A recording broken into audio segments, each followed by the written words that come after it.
രാജ്യത്ത് തിരഞ്ഞെടുപ്പ് പ്രക്രിയ പുരോഗമിച്ചതിന്റെ അവസാന ഘട്ടത്തിലേക്ക് നീങ്ങുകയാണ്.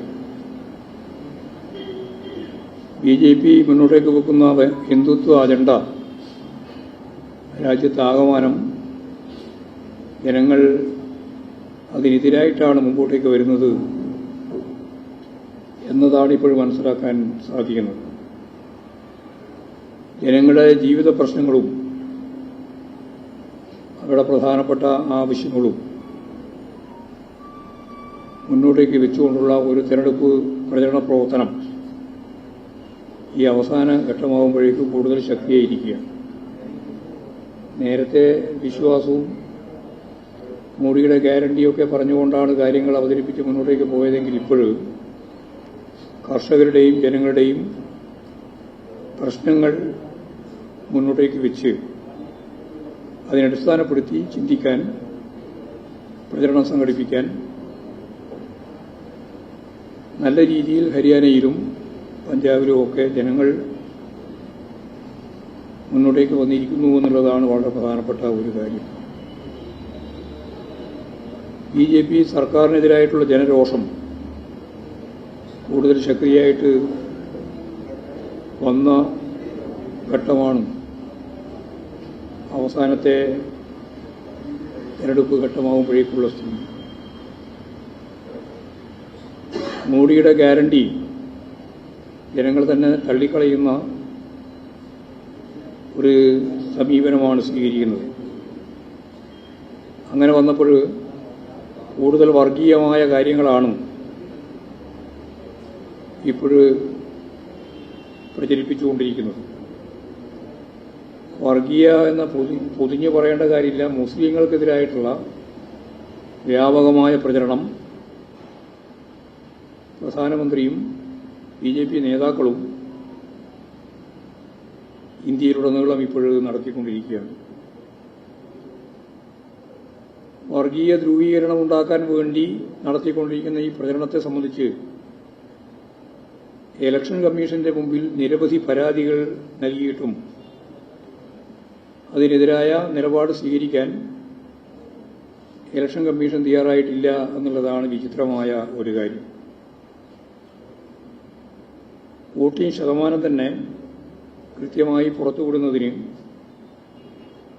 തിരഞ്ഞെടുപ്പ് കമ്മീഷൻ അമാന്തം കാണിക്കുന്നു എന്നുള്ള വിമർശനവും വന്നുയർന്നിരിക്കുകയാണ്. സംസ്ഥാനത്തിന്റെ പ്രശ്നം എടുക്കുമ്പോൾ മഴക്കെടുതി വളരെ വേഗമാണ് കേരളത്തെ ബാധിച്ചത്. ഈ സാഹചര്യത്തിൽ അവയെ നേരിടുന്നതിന് ഉത്തരവാദപ്പെട്ട ആളുകളുടെ യോഗം അതിനെ ഫലപ്രദമായിട്ട് പ്രതിരോധിക്കാൻ വേണ്ടി വിളിച്ചു ചേർത്തപ്പോൾ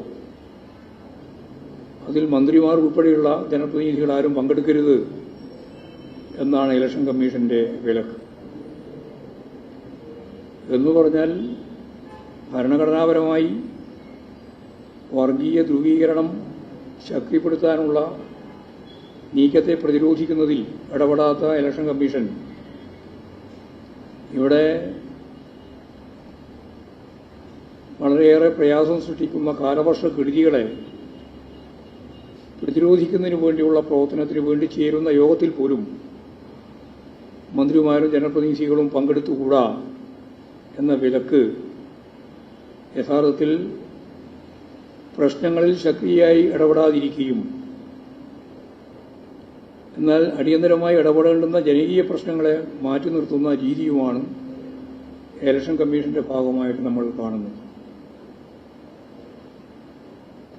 വടകരയിൽ തെരഞ്ഞെടുപ്പുമായിട്ട് ബന്ധപ്പെട്ട് UDFന്റെ ഭാഗത്തുണ്ടായ വർഗീയ ധ്രുവീകരണ പ്രവർത്തനം അവർക്ക് അതിലൂടെ ജയിക്കാൻ സാധിക്കുമെന്നുള്ള പ്രതീക്ഷയോടുകൂടി സംഘടിപ്പിച്ച ഒന്നാണ്. അതുമായിട്ട് ബന്ധപ്പെട്ട പരാതിയെ തുടർന്ന് അറസ്റ്റ് ചെയ്യപ്പെട്ടവർ UDFകാരാണ് എന്നുള്ളത് വ്യക്തമാണ്. LDFന്റെ സ്ഥാനാർത്ഥി സഖാവ് ശൈലജ ടീച്ചർക്കെതിരായിട്ടാണ് അശ്ലീലപരവും വർഗീയവുമായ പ്രചാരണ പ്രവർത്തനങ്ങൾ അവർ സംഘടിപ്പിച്ചത്. അതിന് പ്രത്യേക ടീം തന്നെ കേരളത്തിന്റെ വിവിധ മേഖലയിൽ നിന്ന് എത്തിച്ചേർന്ന് അവിടെ സ്ത്രീവിരുദ്ധ പ്രചരണം മാത്രമല്ല അശ്ലീല പ്രചാരവേദിയും അതൊന്നും ഞങ്ങൾ ഉത്തരവാദികളല്ല എന്ന് ആണ് ആദ്യം UDFകാർ പറഞ്ഞിരുന്നത്. എന്നാൽ അതിനുശേഷം അവിടെ UDFന്റെ ഭാഗമായിട്ട് ചേർന്ന യോഗത്തിൽ RMP നേതാക്കൾ നടത്തിയ പ്രസംഗം അവരുടെ പൊതുവായ രാഷ്ട്രീയ മുഖം ഒരിക്കൽ കൂടി ആളുകൾക്ക് വ്യക്തമാക്കാൻ സാധിക്കുന്ന ഒന്നായിരുന്നു എന്നെല്ലാവർക്കും അറിയാം. അതിനെതിരായി വലിയ ജനരോഷം തന്നെ ഉയർന്നു വരികയുണ്ടായി. ഇത്തരത്തിൽ പ്രചരണം നടത്തുന്നവർക്കെതിരായിട്ടുള്ള നിലപാട് UDFന്റെ സ്ഥാനാർത്ഥിയും UDF ഇതുവരെ സ്വീകരിച്ചിട്ടില്ല. അവിടെ ഒരു വർഗീയ സംഘർഷ പശ്ചാത്തലം നിലനിർത്താനാണ് ശ്രമിക്കുന്നത്. CPIയും ഇടതുപക്ഷ ജനാധിപത്യ മുന്നണിയും തെരഞ്ഞെടുപ്പ് കഴിഞ്ഞാലും ഒരു ജനകീയ ഐക്യം നിലനിർത്തി കൊണ്ടുപോകുന്നതിന് വേണ്ടിയുള്ള നല്ല ജാഗ്രതയോടുകൂടിയുള്ള പ്രവർത്തനം നടത്തണം എന്നാണ് ഞങ്ങൾ തീരുമാനിച്ചത്. അതിനടിസ്ഥാനപ്പെടുത്തിയിട്ടുള്ള അതിവിപുലമായ ക്യാമ്പയിൻ വർഗീയ അസ്വസ്ഥത ഇല്ലാതാക്കാൻ, മതസൗഹാർദ്ദം നിലനിർത്താൻ എല്ലാവരും ചേർന്ന് ഈ വർഗീയ വിദ്വേഷത്തെ ഫലപ്രദമായിട്ട് ചെറുക്കാൻ ആവശ്യമായ നിലപാട് സ്വീകരിക്കണം. പാർട്ടി പ്രവർത്തകരും സഖാക്കളും അനുഭാവികളുമെല്ലാം വളരെ കരുതലോടുകൂടി ഒരു വർഗീയ സംഘർഷത്തിലേക്ക് നീങ്ങാനുള്ള UDFന്റെ ശ്രമത്തെ മതനിരപേക്ഷതയിലൂന്നി ഫലപ്രദമായിട്ട് പ്രതിരോധിക്കാനാവണം. അതിന് സഖാക്കൾ മുന്നിട്ടിറങ്ങണമെന്നാണ്. ഇനി അങ്ങോട്ട് തെരഞ്ഞെടുപ്പിന്റെ വിധി വന്നാലും ജാഗ്രത കൈവിടാതെ പഴയകാല അനുഭവങ്ങളുണ്ട് ഈ വടകര നിയോജകമണ്ഡലത്തിന്റെ പല ഭാഗത്തും. അതെല്ലാം വെച്ചുകൊണ്ട് തന്നെയാണ് പാർട്ടി ചർച്ച ചെയ്തത്. ഒരു തരത്തിലുള്ള സംഘർഷവും ഇല്ലാതിരിക്കുന്നതിന് പാർട്ടി പ്രവർത്തകരും സഖാക്കളും മുൻകൈയെടുക്കണം എന്ന് വ്യക്തമാക്കിയിരിക്കുക. വളരെ പ്രധാനപ്പെട്ട മറ്റൊരു കാര്യം വ്യാപകമായി പ്രചരിപ്പിക്കപ്പെടുന്നത് ഈ എക്സൈസ് വകുപ്പുമായിട്ട് ബന്ധപ്പെട്ടുകൊണ്ടുള്ള കാര്യമാണ്. സംസ്ഥാനത്തെ എക്സൈസ് നയത്തിൽ ഒരു മാറ്റവും ഇതുവരെ വരുത്തിയിട്ടില്ല. അതിന്റെ ചർച്ചയും നടന്നിട്ടില്ല. പക്ഷെ വലിയ പ്രചരണമാണ് ഇപ്പോൾ. എന്തോ പുതിയ ചർച്ച നടന്നിരിക്കുന്നു, തീരുമാനിച്ചിരിക്കുന്നു, തീരുമാനം നടപ്പിലാക്കാൻ പോകുന്നു എന്നെല്ലാമുള്ള രീതിയിൽ നടക്കുന്നത്. അതെല്ലാം വസ്തുതക്ക് നിരക്കുന്നതല്ല എന്നാണ് പറയാനുള്ളത്. കാരണം പാർട്ടിയോ ഇടതുപക്ഷ ജനാധിപത്യ മുന്നണിയോ ഗവൺമെന്റോ ഒന്നും ചർച്ച ചെയ്യുകയോ തീരുമാനിക്കുകയോ ചെയ്യാത്ത കാര്യങ്ങൾ എല്ലാം വ്യാജമായി തയ്യാറാക്കി പ്രചരിപ്പിച്ചുകൊണ്ടിരിക്കുന്നു എന്നുള്ളത് ശരിയായ ഒരു നിലപാടല്ല. ഇനി ഇതിന്റെ എല്ലാ അടിസ്ഥാനത്തിലാണ് പണപ്പിരിവ് നടത്തുന്നത് എന്ന വ്യാജ പ്രചരണവും ഇതിന്റെ ഭാഗമായിട്ട് സംഘടിപ്പിക്കുകയാണ്. തെരഞ്ഞെടുപ്പ് കഴിഞ്ഞതിന് ശേഷം ഇത്തരത്തിലുള്ള കള്ളപ്രചരണങ്ങൾ വ്യാപകമാക്കുന്നു. പ്രതിപക്ഷ നേതാവും അതുപോലെ KPCC പ്രസിഡന്റും വലിയ രീതിയിൽ ഈ പ്രചരണത്തിന് നേതൃത്വം കൊടുത്തുകൊണ്ടിരിക്കുന്നു എന്നുള്ളതാണ് സത്യം. ഇത് ഒരു കാര്യം വളരെ വ്യക്തമാണ്. UDFന്റെ കാലത്ത് ബാർ ഉടമകൾക്ക് വേണ്ടി അവർ എടുത്തുകൊണ്ടിരിക്കുന്ന നിലപാടിന്റെ ആവർത്തനം തന്നെയാണ് LDFന്റെ കാലത്തും എന്നുള്ള തെറ്റിദ്ധാരണയിലാണ് അവർ പെരുമാറുന്നത്. 2016 വരെ അവരുടെ ലൈസൻസ് ഫീസായിട്ട് കൊടുത്തിരുന്നത് 23 ലക്ഷം രൂപ. അതിപ്പോൾ ഇടതുപക്ഷ മുന്നണി ഗവൺമെന്റ് കഴിഞ്ഞ കൊല്ലത്തോടുകൂടി അത് 35 ലക്ഷമായിട്ട് വർദ്ധിപ്പിക്കുക ചെയ്തത്. 12 ലക്ഷത്തിന്റെ വർധനവാണ് യഥാർത്ഥത്തിൽ ഉണ്ടായത്. അപ്പോൾ ഇടതുപക്ഷ മുന്നണി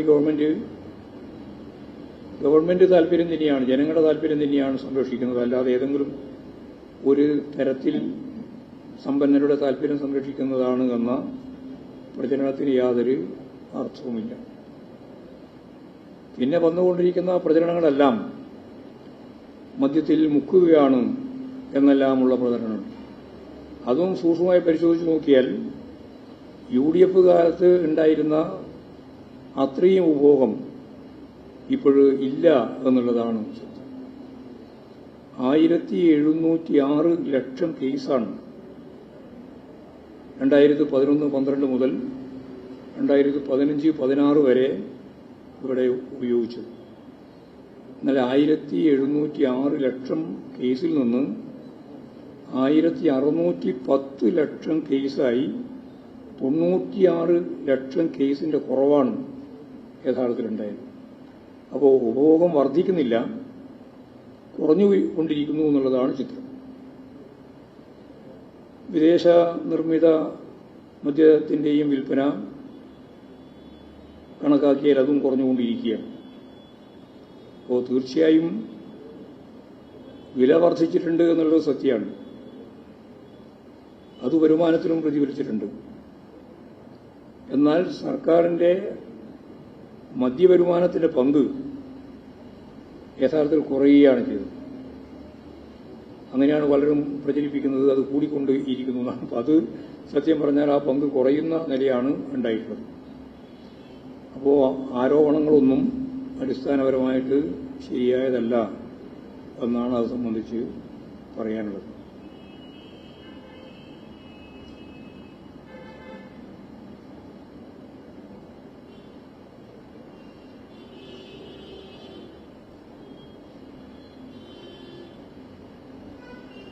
മഴക്കെടുതിയുമായി ബന്ധപ്പെട്ട് ഇലക്ഷൻ കമ്മീഷൻ ജനപ്രതിനിധികളെയും അതുപോലെ തന്നെ മന്ത്രിമാരെയും വിലക്കിയിട്ടുണ്ടെങ്കിലും വല്ലാത്ത രീതിയിലുള്ള ഒരുതരം പ്രതിഭാസം പോലെ വലിയ രീതിയിൽ മഴ ചില സ്ഥലങ്ങളിൽ പെയ്ത് തിമിർക്കുകയാണ്. അതിന്റെ ഭാഗമായിട്ടുണ്ടാകുന്ന പ്രശ്നങ്ങളുണ്ട്. എല്ലാ പാർട്ടി സഖാക്കളും അനുഭാവികളും ബന്ധുക്കളും ജനങ്ങളാകെയും ഈ മഴ കെടുതിക്കെതിരായ ഫലപ്രദമായ സേവന പ്രവർത്തനത്തിൽ, സന്നദ്ധ പ്രവർത്തനത്തിൽ മുഴുകണം എന്നാണ് പാർട്ടി സംസ്ഥാന സെക്രട്ടേറിയറ്റ് ഇന്ന് തീരുമാനിച്ചിട്ടുള്ളത്. അപ്പോൾ അത്തരത്തിലുള്ള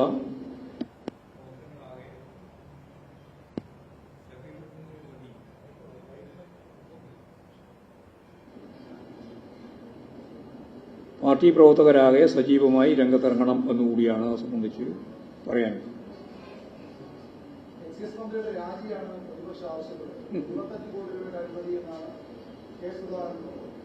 അതൊക്കെ അടിസ്ഥാനരഹിതമാണെന്ന് ഞാൻ ആദ്യം പറഞ്ഞു.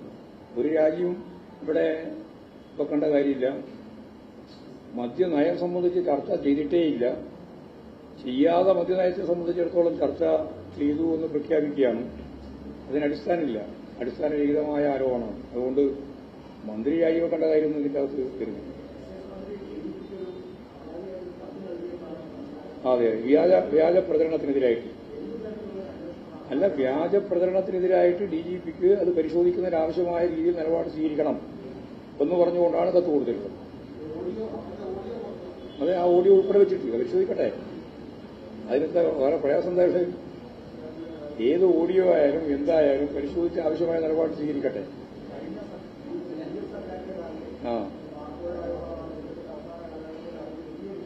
അല്ല, ബാർക്കോഴ ആരോപണമല്ല പ്രശ്നം.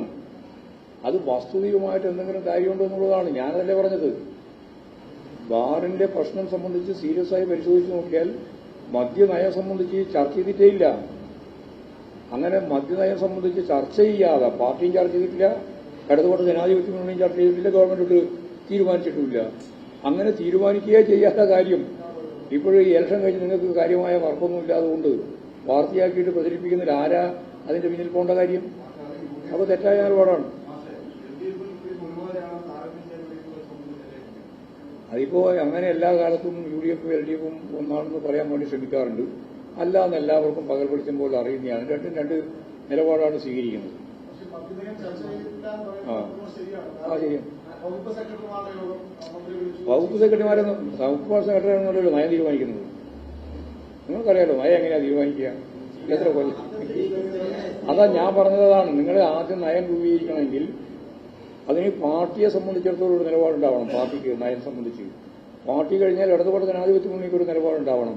അതും കൂടി ചേർന്നുകൊണ്ടാണ് ഇടതുപക്ഷ ജനാധിപത്യ മുന്നണി ഗവൺമെന്റ് മദ്യനയം പോലുള്ള വളരെ പ്രധാനപ്പെട്ട നയം തീരുമാനിക്കുകയും നിലപാട് സ്വീകരിക്കുകയും ചെയ്യാറ്. അല്ലാണ്ട് തോന്നിയ പോലെ ഏതെങ്കിലും 4 ഉദ്യോഗസ്ഥന്മാർ ചേർന്നിട്ട് നയം തീരുമാനിക്കാൻ പറ്റുമോ?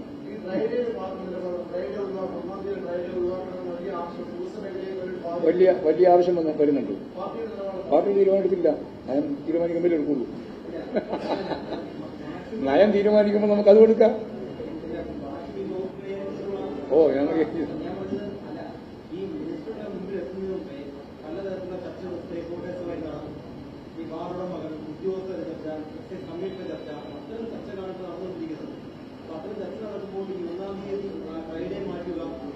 അതവർ പണ്ടേ പറഞ്ഞു. ഞാൻ പറഞ്ഞുകൊണ്ടിരിക്കുമ്പോഴേ തന്നെ ഈ തീയതി മാറ്റണം, ഫ്രൈഡേ പാടില്ല എന്നെല്ലാവരും പറഞ്ഞിട്ടുണ്ട്. പക്ഷെ അന്നൊന്നും നമ്മളാരും അംഗീകരിച്ചു കൊടുത്തില്ലല്ലോ. ഇല്ല, അന്നേരം ഇങ്ങനെ റിപ്പോർട്ട് വന്നിട്ടില്ല. ഇപ്പം വേറെ പണിയൊന്നും ഇല്ലാതുകൊണ്ടുള്ള റിപ്പോർട്ടായി അധികം. കാരണം ഈ ഇലക്ഷൻ കഴിഞ്ഞിട്ട് വാർത്തയൊന്നുമില്ല, കാര്യമായ ഒന്നും പറയാനില്ല. അപ്പൊ പിന്നെ തോന്നുമ്പോൾ ഇങ്ങനെയുള്ള കാര്യം ഉണ്ടാക്കുക മാത്രമേ ഉള്ളൂ. കാര്യം ഫ്രണ്ട് പേജിൽ എന്തെങ്കിലും നടക്കണമല്ലോ.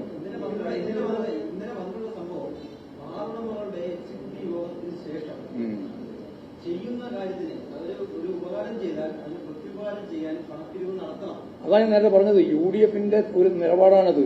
ആ നിലപാട് CPIഎമ്മിനോ ഇടതുപക്ഷ ജനാധിപത്യ മുന്നണിക്കോ ഇടതുപക്ഷ ജനാധിപത്യ മുന്നണി ഗവൺമെന്റിനോ ഇല്ല. അസന്നിഗ്ധമായിട്ട് ഞാൻ പറഞ്ഞല്ലോ നേരത്തെ. പിന്നെ വീണ്ടും ആവർത്തിക്കേണ്ട കാര്യം എന്താ ഉള്ളൂ? അതിലും അവർ തെറ്റിദ്ധരിക്കുകയാണ്. ആരെങ്കിലും തെറ്റിദ്ധരിക്കാനേ പാടില്ല എന്നൊക്കെ പറയാൻ പറ്റുമോ? ആരെങ്കിലും തെറ്റിദ്ധരിച്ചിട്ടുണ്ടാവും. അത് നമുക്ക് ഉത്തരവാദിയില്ല.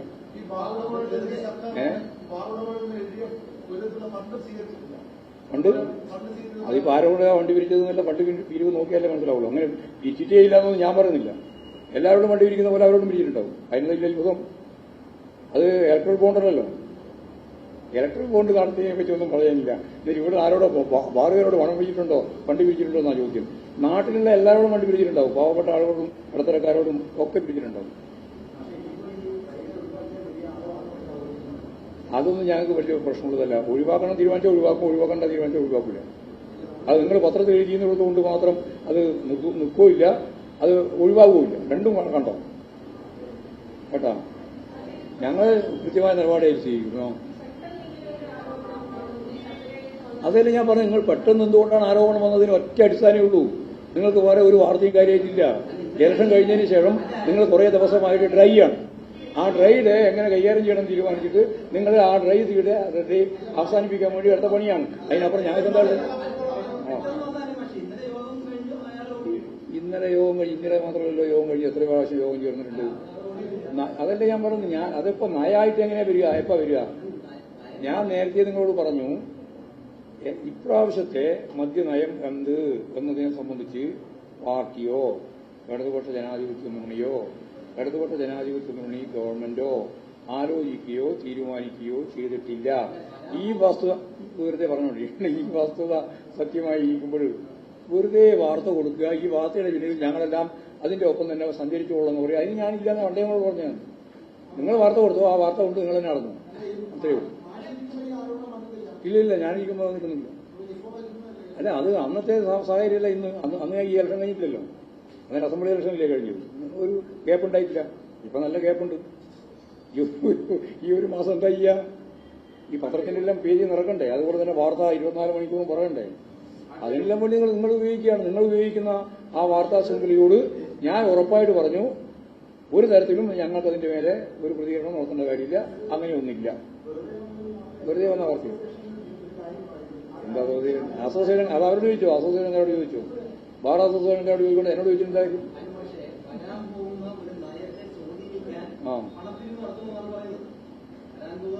അതായത് ഇടതുപക്ഷ ജനാധിപത്യ മുന്നണിയുടെ നയം രൂപപ്പെടുത്തുന്നതിന് വേണ്ടി ആരുടെയെങ്കിലും കയ്യിൽ നിന്ന് പണം വാങ്ങി നിലപാട് സ്വീകരിക്കുന്ന പാർട്ടിയും പ്രസ്ഥാനവും മുന്നണിയല്ല ഇടതുപക്ഷ ജനാധിപത്യ മുന്നണി എന്നുള്ളത് നല്ല ധാരണയിൽ വെച്ചോ. ഞാൻ അത്രയൊന്നും കടക്കണ്ടെന്ന് ചോദിച്ച് പറയാം.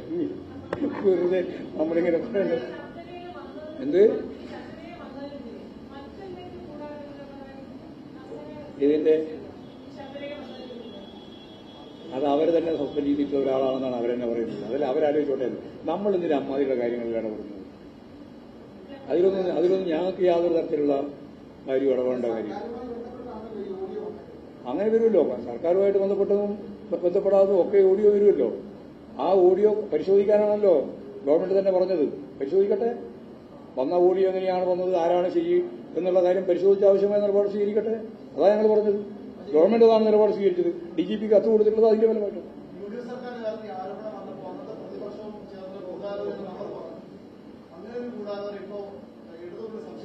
പ്രതിപക്ഷമായിട്ട് കൂടി ചേർന്നിട്ടില്ല.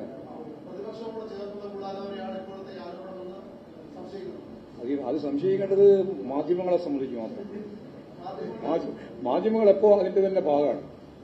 അവരെ പ്രതിപക്ഷത്തിന്റെ ഒരു ഞാൻ നേരത്തെ പറഞ്ഞില്ലേ, ഒരു അനുബന്ധ ഘടകമാണ്. ഒന്നും ഞാൻ പറഞ്ഞില്ല. നമ്പർ എത്രയായാലും നിങ്ങൾ ശത്രുതാപരമായ നിലപാടാണ് കേരളത്തിൽ സ്വീകരിക്കുന്നത്.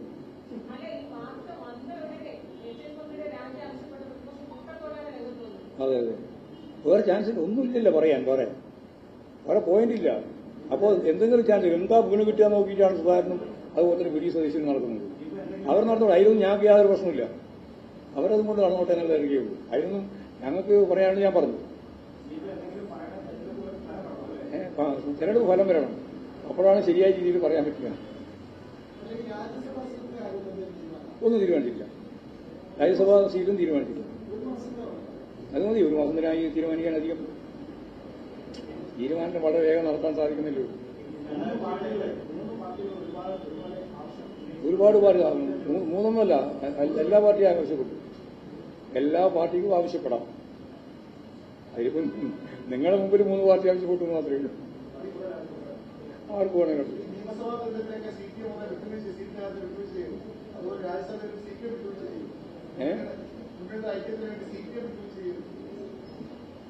അതിന്റെ അർത്ഥം മനസ്സിലായില്ല. ഉണ്ട്. അതുപോലെ അല്ല, രാജ്യസഭാ തെരഞ്ഞെടുപ്പിലായാലും പാർലമെന്റ് തെരഞ്ഞെടുപ്പിലായാലും എല്ലാവരും പാർട്ടി വിട്ടുവീഴ്ചയ്ക്ക് തയ്യാറാണ്. ആർക്ക്? ഓ,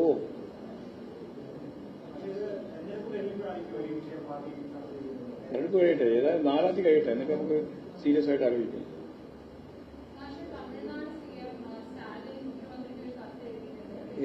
ഏതിന്റെ?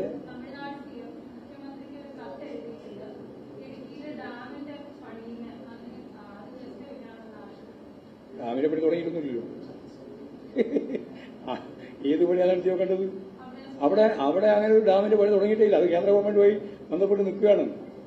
അത് വേണമെന്ന് നമ്മൾ പറയുന്നുണ്ട്, വേണ്ടെന്ന് അവരും പറയുന്നുണ്ട്. അതുകൊണ്ട് തർക്കമുണ്ട്. ആ പ്രശ്നം നമുക്ക് രമ്യമായി പരിഹരിക്കാമെന്ന് ഞാൻ വിചാരിക്കുന്നു. യെസ്,